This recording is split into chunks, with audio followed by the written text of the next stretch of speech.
Hi all, Larry Powell II here with another reading video.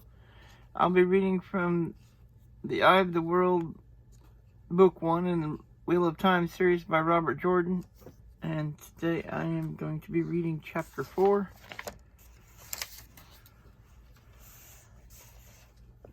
Chapter 4, The Gleaman. The door of the inn banged shut behind the white-haired man, and he spun around to glare at it.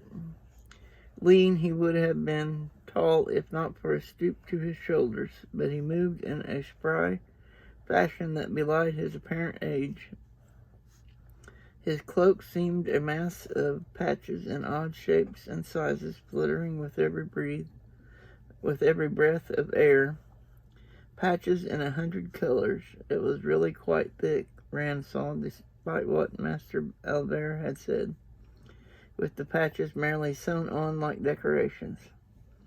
"The Gleaman," Egwin whispered excitedly. The white-haired man whirled, cloak flaring. His long coat had odd, baggy sleeves and big pockets.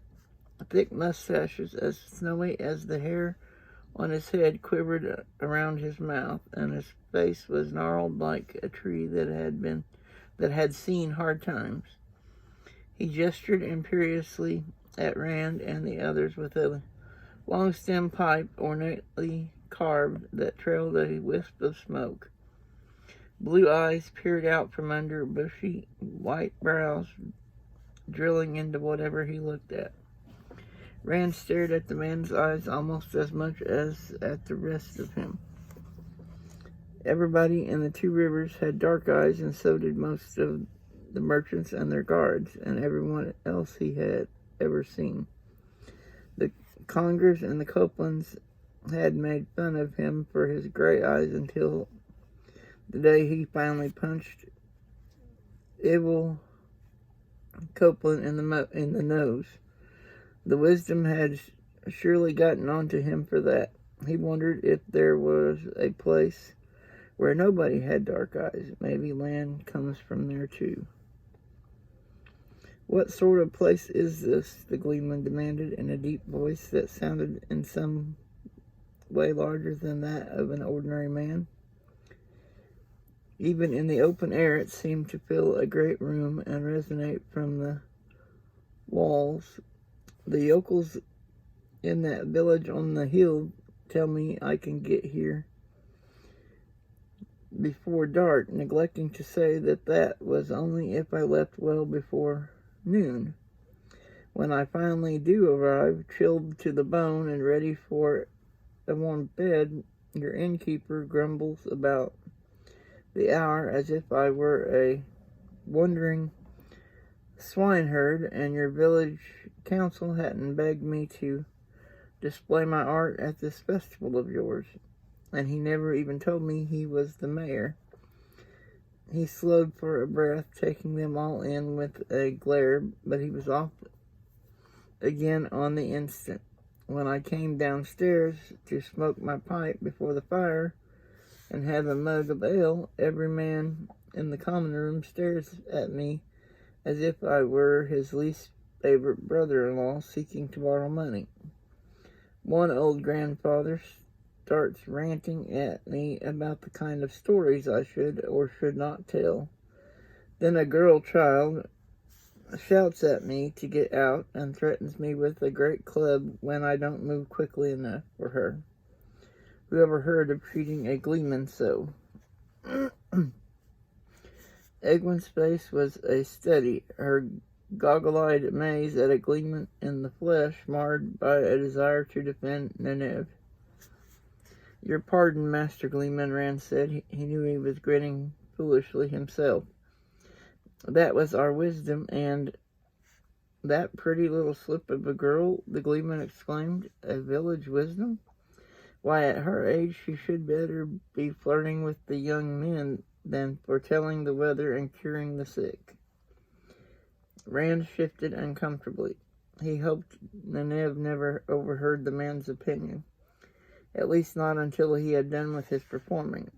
Perrin winced at the Gleaman's words, and Matt whistled soundlessly, as if both had had the same thought as he had.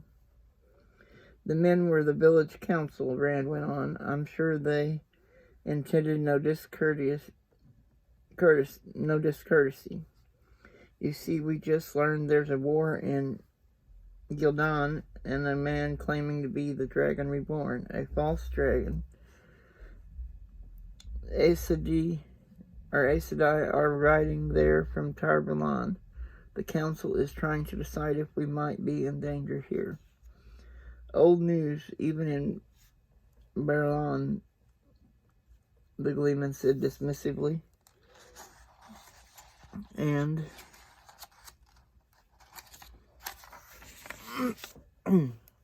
that is the last place in the world to hear anything. He paused, looking around the village, and dryly added, almost the last place. Then his eyes fell on the wagon in front of the inn, standing alone now, with its shafts on the ground. So, I thought I recognized Padan Payne in there. His voice was still deep, but the resonance had gone, replaced by scorn. Payne was always one to carry bad news quickly, and the worse the faster. There's more raven in him than man. Master Payne has come often to Edmundsfield, Master Gleaman, Egwin said, a hint of disapproval finally breaking through her delight. He is always full of laughter, and he brings much more good news than bad. The Gleaman eyed her for a moment, then smiled broadly. Now you're a lovely lass. You should have rosebuds in your hair. Unfortunately, I cannot pull roses from the air, not this year. But how would you like to stand beside me tomorrow for a part of my performance? Hand me my flute when I want it, and certain other apparatus. I always choose the prettiest girl I can find as my assistant. Perrin snickered, and Matt, who had been snickering, laughed out loud. Rand blinked in surprise. Egwin was glaring at him, and he had not even smiled. She straightened around and spoke in a too calm voice. Thank you, Master Gleaman. I would be happy to assist you. Thome Merlin, the Gleaman said. They stared. My name is Thome Merlin, not Master Gleaman. He hitched the multi-hued cloak up on his shoulders, and abruptly his voice once more seemed to reverberate in a great hall. Once a court bard, I am now indeed risen to the exalted rank of Master Gleaman. Yet my name is plain Thome Merlin, and Gleaman is the simple title in which I glory. And he swept a bow so elaborate with flourishes of his cloak that Matt clapped and Egwin murmured appreciatively.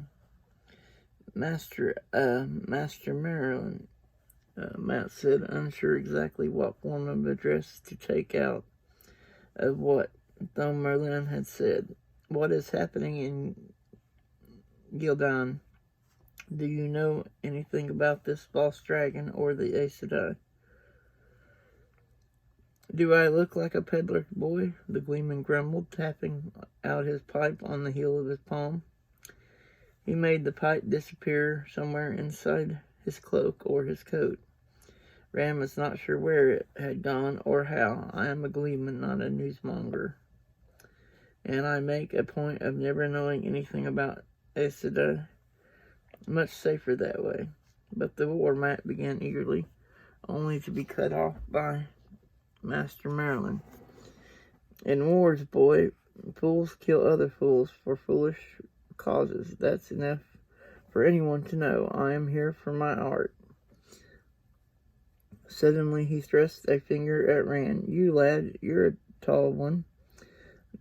Not with your full growth on you yet, but I doubt there's another man in the district with your height. Not many in the village with eyes that color either, I'll wager. The point is, you're an axe handle across the shoulders and as tall as an aleman. What's your name, lad?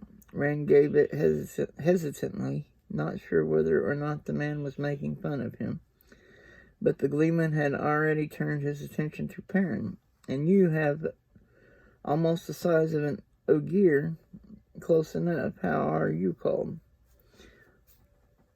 Not unless I stand on my own shoulders, Perrin laughed. I'm afraid Rand and I are just ordinary folk, Master Maryland, not made-up creatures from your stories. I'm Perrin Ibarra.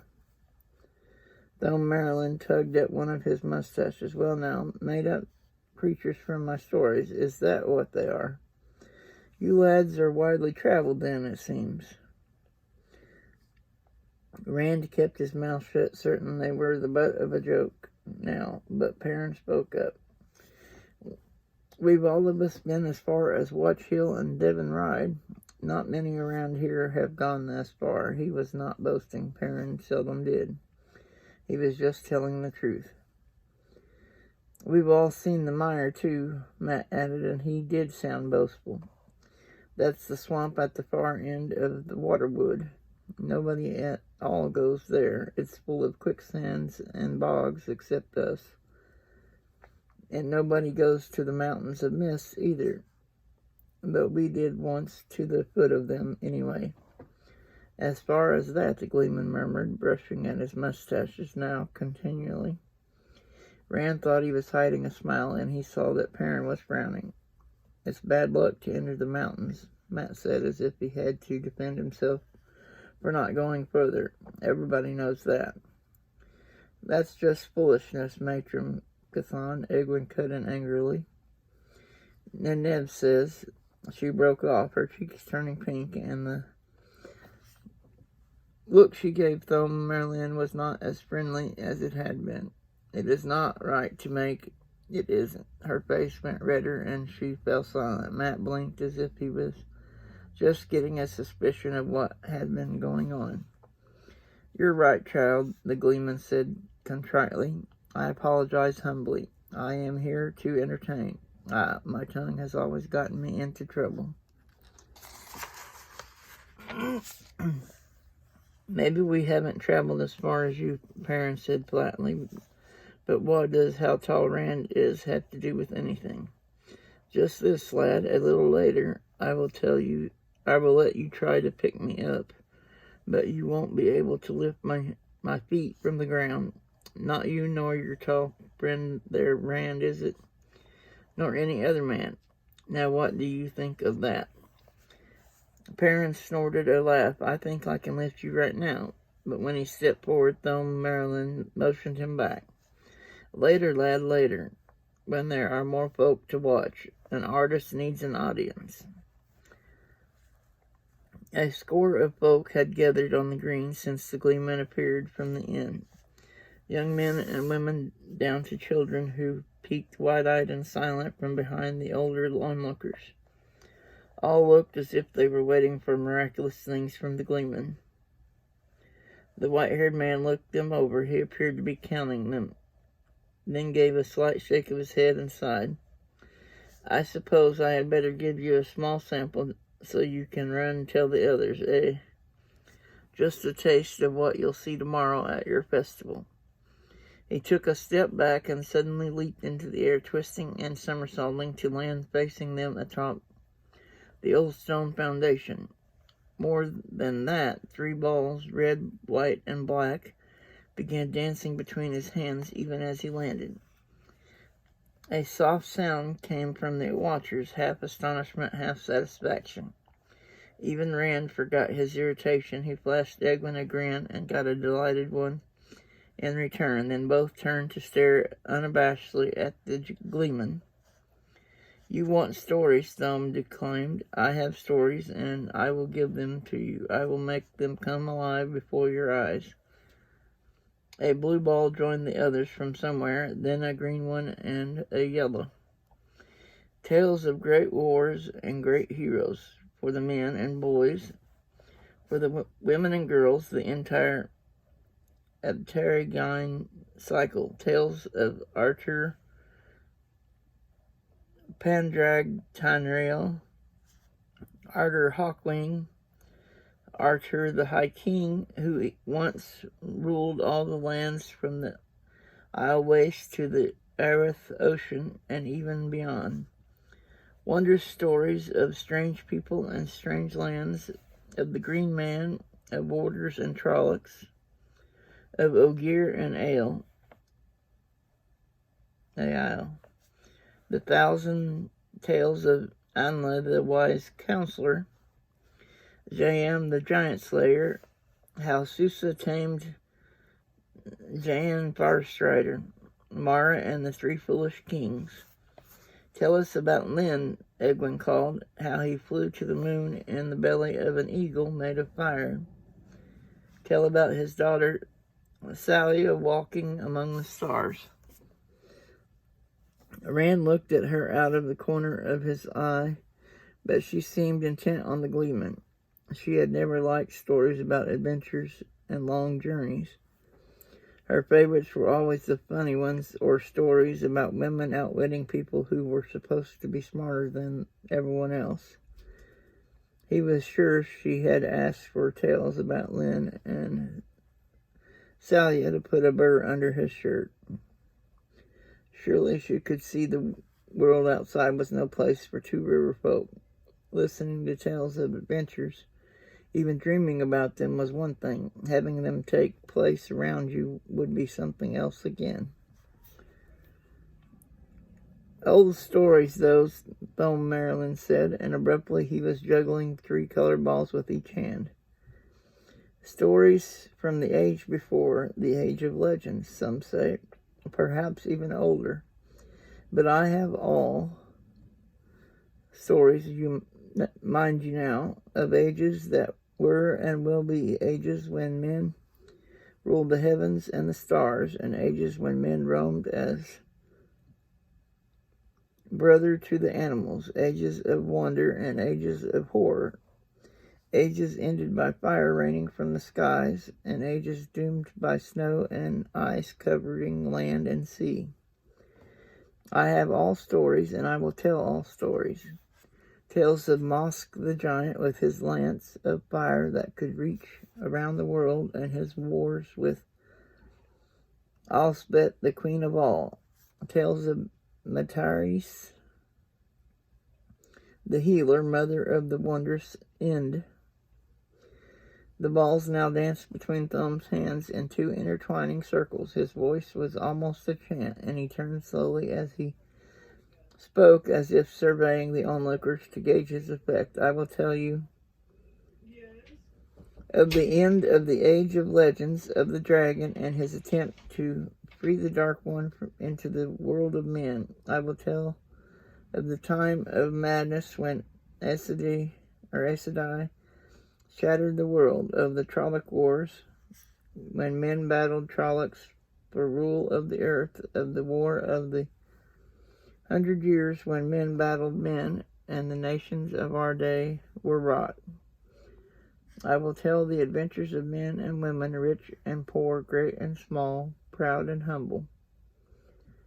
The siege of the pillars of the sky, how Goodwife Caril cured her husband of snoring, King Dareth and the fall of the house of... Abruptly the flow of words and the juggling alike stopped. Thumb simply snatched the balls from the air and stopped talking. Unnoticed by Rand, Moraine had joined the listeners. Lan was at her shoulder, though he had to look twice to see the man. For a moment, Thumb looked at Moraine sideways, his face and body still except for making the balls disappear into his capacious coat sleeves. Then he bowed to her, holding his cloak wide. Your pardon, but you are surely not from this district. Lady, Edwin hissed fiercely, the Lady Moraine. Thumb blinked, then bowed again more deeply. Your pardon again, lady, I meant no disrespect. Moraine made a small waving away gesture. None was perceived, Master Bard, and my name is simply Moraine. I am indeed a stranger here, a traveler like yourself, far from home and alone. The world can be a dangerous place when one is a stranger. The Lady Moraine collects stories, Edwin put in, stories about things that happened in the 2 rivers, though I don't know what ever happened here to make a story of. I trust you will like my stories as well, Moraine. Thumb watched her with obvious wariness. He looked not best pleased to find her there. Suddenly Rand wondered what sort of entertainment a lady like her might be offered in a city like Berlin or Camlin. Surely it could not be anything better than a Gleaman. That is a matter of taste, Master Bard, Moraine replied. Some stories I like and some I do not. Thumb's bow was his deepest jet, bending his long body parallel to the ground. I assure you none of my stories will displease. All will please and entertain. And you do me too much honor. I am a simple Gleaman, that and nothing more. Moraine answered his bow with a gracious nod. For an instant she seemed even more the lady Edwin had named her, accepting an offering from one of her subjects. Then she turned away, and Land followed, a wolf heeling a gliding swan. Thumb stared after them, bushy brows drawn down, stroking his long mustaches with a knuckle until they were halfway up the green. He's not pleased at all, Rand thought. Are you going to juggle some more now? Edwin demanded. Eat fire, Matt shouted. I want to see you eat fire. The harp, a voice cried from the crowd. Play the harp. Someone else called for the flute. At that moment the door of the inn opened and the village council trundled out, Neneb in their midst. Padan Fang was not with them, Rand saw. Apparently the peddler had decided to remain in the warm common room with his mulled wine. Muttering about a strong brandy, Thom Merlin abruptly jumped down from the old foundation. He ignored the cries of those who had been watching him, pressing inside past the counselors before they were well out of the doorway. Is he supposed to be a Gleaman or a king? Sin Bury asked in annoyed tones. A waste of good money, if you ask me. Bran Alver half turned after the Gleaman, then shook his head. That man may be more trouble than he's worth. Neneb, both are busy gathering her cloak around her, sniffed loudly. Worry about the Gleaman if you want, Brandywine Alver. At least he is in Edmondsfield, which is more than you can say for this false dragon. But as long as you are worrying, there are others here who should excite your worry.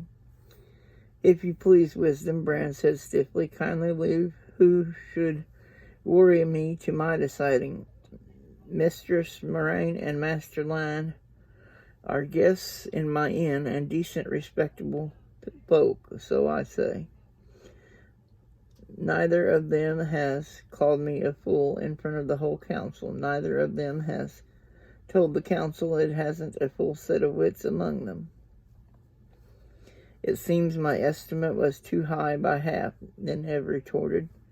She strode away without a backward glance, leaving Bran's jaw working as he searched for a reply. Edwin looked at Rand as if she were going to speak, then darted after the Wisdom instead. Rand knew there must be some way to stop her from leaving the Two Rivers, but the only way he could think of was not one he was prepared to take, even if she was willing. And she had as much as said she was not willing at all, which made him feel even worse. That young woman wants a husband, Sin Bury growled, bouncing on his toes. His face was purple and getting darker. She lacks proper respect. We're the village council, not boys raking her yard. And the mayor breathed heavily through his nose and suddenly rounded on the low old Thatcher. Be quiet, Sin. Stop acting like a black-veiled aisle. The skinny man froze on his toes in astonishment. The mayor never let his temper get the best of him. Bran glared. Burn me, but we have better things to be about than this foolishness. Or do you intend to prove Neneb right? With that, he stumped back into the inn and slammed the door behind him. The council members glanced at Sin, then moved off in their separate directions, all but Harold Luhan, who accompanied the stony visaged Thatcher talking quietly. The blacksmith was the only one who could ever get sin to see reason. Rand went to meet his father, and his friends trailed after him.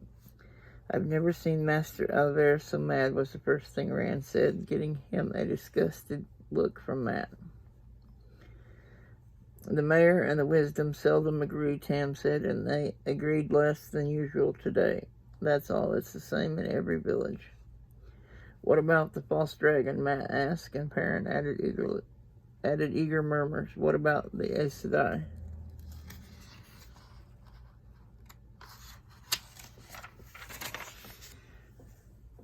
Tam shook his head slowly. Master Fane knew little more than he had already told, at least little of interest to us. Battles won or lost. Cities taken and retaken, all in Gildan. Thank the light. It hasn't spread, or had not, the last Master Fane knew. "Battles interest me," Matt said, and Perrin added, "What did he say about them?" "Battles don't interest me, Matron," Tam said, "but I'm sure he will be glad to tell you all about them later. What does interest me is that we shouldn't have to worry about them here, as far as the council can tell. We can see no reason for Aes Sedai to come here on their way south, and as for the return journey, they aren't likely to want to cross the Forest of Shadows and swim the White River." Rand and the others chuckled at the idea.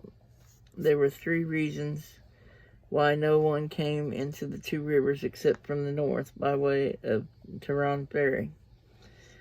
The mountains of mist in the west were the first of the course, and the mire blocked the east just as effectively.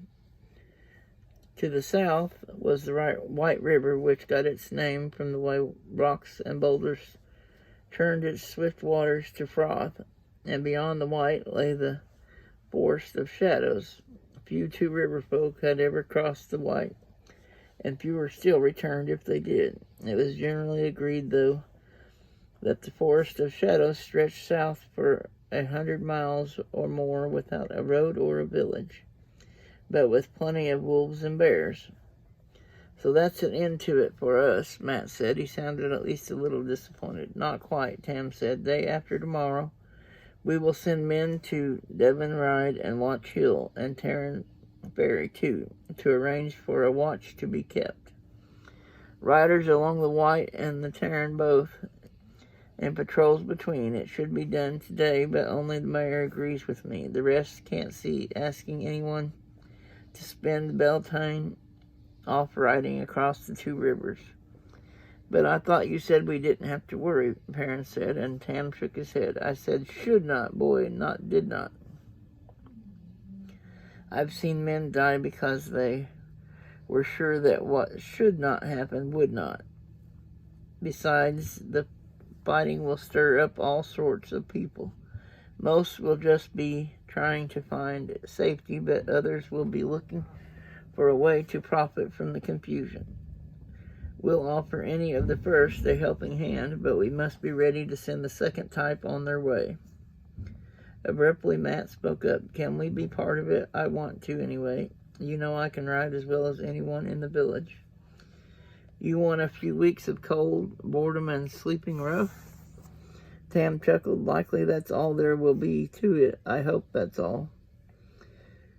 We're well out of the way even for refugees, but you can speak to Master Alver if your mind is made up. Rand, it's time for us to be getting back to the farm." Rand blinked in surprise. "I thought we were staying for a winter night." "Things need seeing to at the farm, and I need you with me. Even so, we don't have to leave for hours yet. And I want to volunteer for the patrols, too." "We are going now," his father replied in a tone that brooked no argument. In a softer voice he added, "We'll be back tomorrow, and plenty of time for you to speak to the mayor, and plenty of time for festival, too. 5 minutes now, then meet me in the stable." "Are you going to join Rand and me on the watch?" Matt asked Perrin as Tam left. "I'll bet there's nothing like this ever happened in 2 rivers before. Why, if we get up to the Tarn, we might even see soldiers, or who knows what, even tinkers. I expect I will, Perrin said slowly, if Master Lewin doesn't need me, that is. The war is in Gildan, Rand snapped. With an effort, he lowered his voice. The war is in Gildan, and the Aes Sedai are the light knows where. But none of it is here. The man in the black cloak is, or have you forgotten him already? The others exchanged embarrassed looks. Sorry, Rand, Matt muttered, but a chance to do something besides milk my dad's cows doesn't come along very often. He straightened under their startled stares. Well, I do milk them, and every day, too. The Black Rider, Rand reminded them. What if he hurts somebody? Maybe he's a refugee from the war, Perrin said doubtfully. Whatever he is, Matt said, the watch will find him. Maybe, Rand said, but he seems to disappear when he wants to. It might be better if they knew to look for him. But we'll tell Master Albert when we volunteer for the patrols, Matt said. He'll tell the council, and they'll tell the watch. The council, Perrin said incredulously. We'd be lucky if the mayor didn't laugh out loud. Master Luhan and Rand's father already think the two of us are jumping at shadows. Rand sighed. If we were going to do it, we might as well do it now. He won't laugh any louder today than he will tomorrow.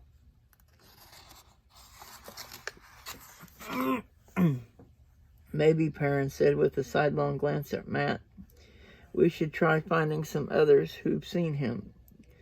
We'll see just about everybody in the village tonight. Matt's scowl deepened, but he still did not say anything. All of them understood that Perrin meant they should find some witnesses who were more reliable than Matt. He won't laugh any louder tomorrow, Perrin added when Rand hesitated, and I'd just as soon have somebody else with us when we go to him. Half the village would suit me fine. Rand nodded slowly. He could already hear Master Albert laughing. More witnesses certainly could not hurt. And if 3 of them had seen the fellow, others had to have too. They must have.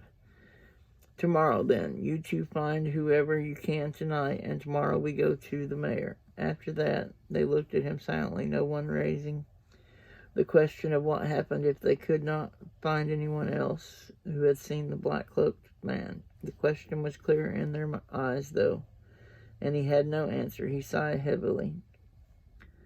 I'd better go now. My father will be wondering if I fell into a hole.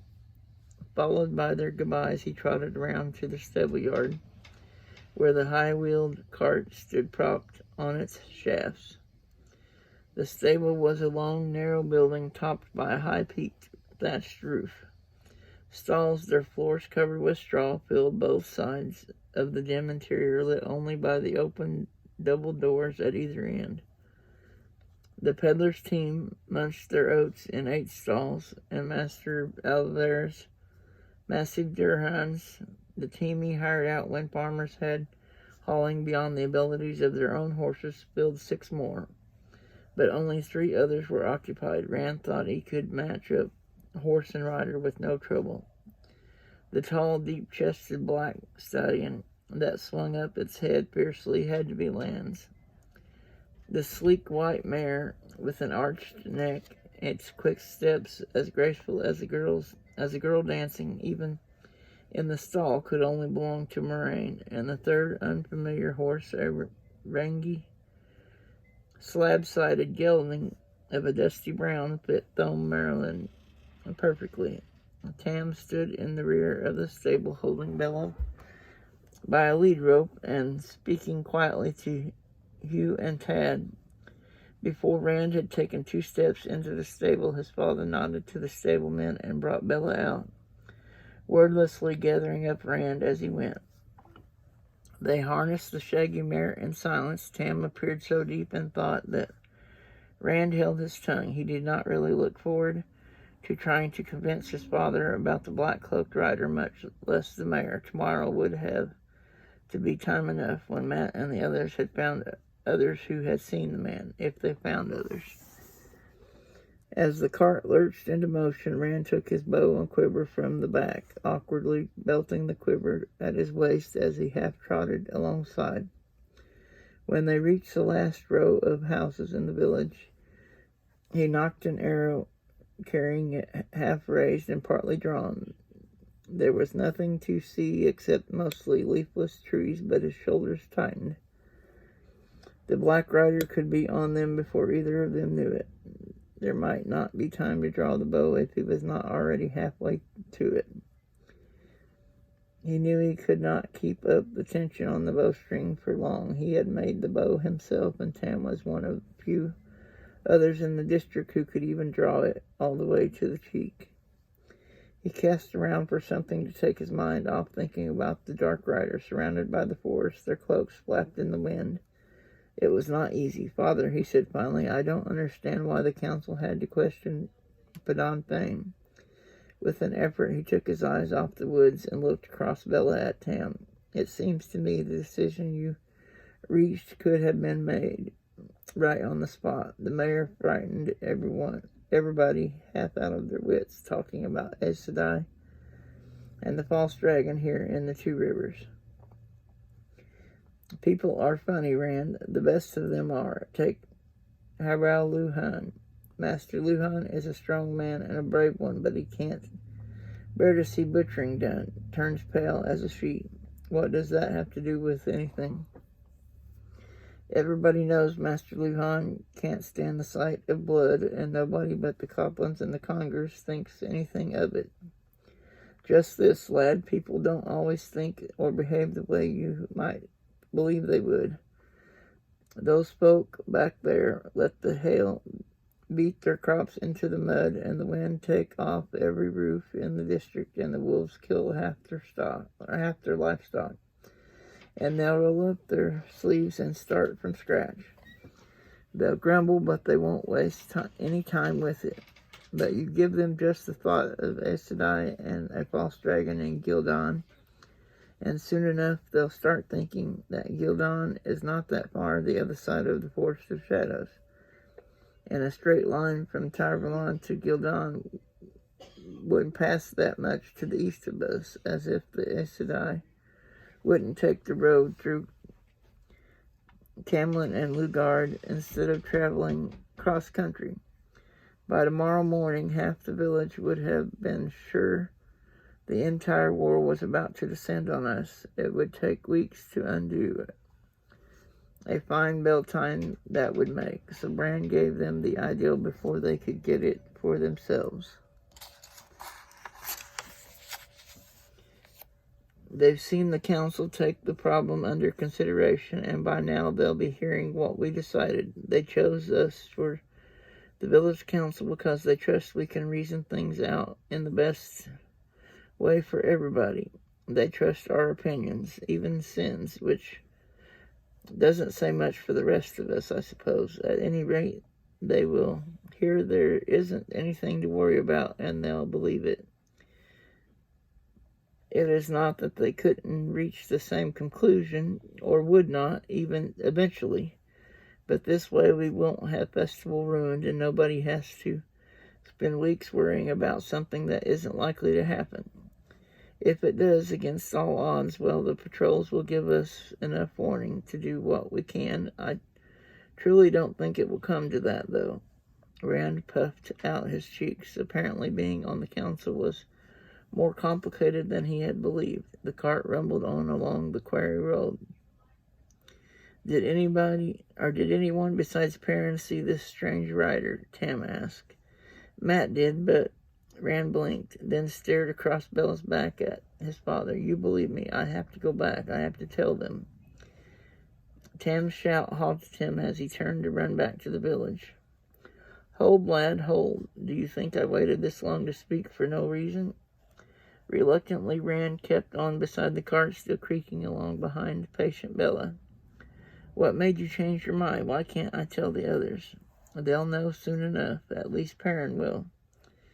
Matt, I'm not sure. Word must be gotten to the farms as best it can, but in another hour there won't be anyone in Edmondsfield above 16 Those who can be responsible about it, at least, who doesn't know a stranger is skulking around and likely not the sort you would invite to festival.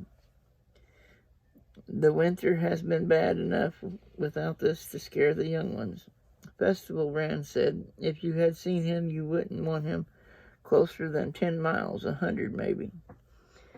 Perhaps so, Tam said placidly. He could be just a refugee from the troubles in Gildan, or more likely a thief who thinks the pickings will be easier here than in Berlin or Tarrant Ferry. Even so, no one around here has so much they can afford to have it stolen. If the man is trying to escape the war, well, that's still no excuse for scaring people. Once the watch is mounted, it should either find him or frighten him off. I hope it frightens him off. But why do you believe me now when you didn't this morning? I had to believe my own eyes then, lad, and I saw nothing. Tim shook his grizzled head. Only young men see this fellow, it seems. When Luhan mentioned Perrin jumping shadows, though, it all came out. John Thane's oldest son saw him too, and so did Simmel Crosboy Bandry. Well, when 4 of you say you've seen a thing, and solid lads all, we start thinking maybe it's there, whether we can see it or not. All except sin, of course. Anyway, that's why we're going home, with both of us away.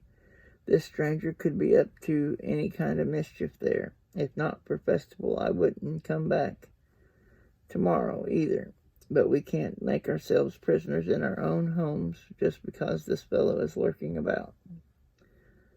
I didn't know about Ben or Lim, Rand said. The rest of us were going to the mayor tomorrow, but we were worried he wouldn't believe us either.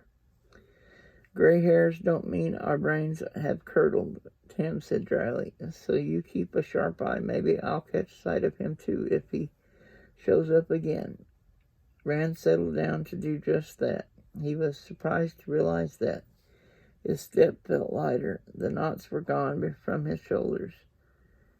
He was still scared, but it was not so bad as it had been. Tam and he were just as alone on the quarry road as they had been that morning, but in some way he felt as if the entire village were with them. That others knew and believed made all the difference. There was nothing the black-cloaked horsemen could do that the people of Edmundsfield could not handle together. Okay, and that is chapter 4, and I will be reading chapter 5 tomorrow.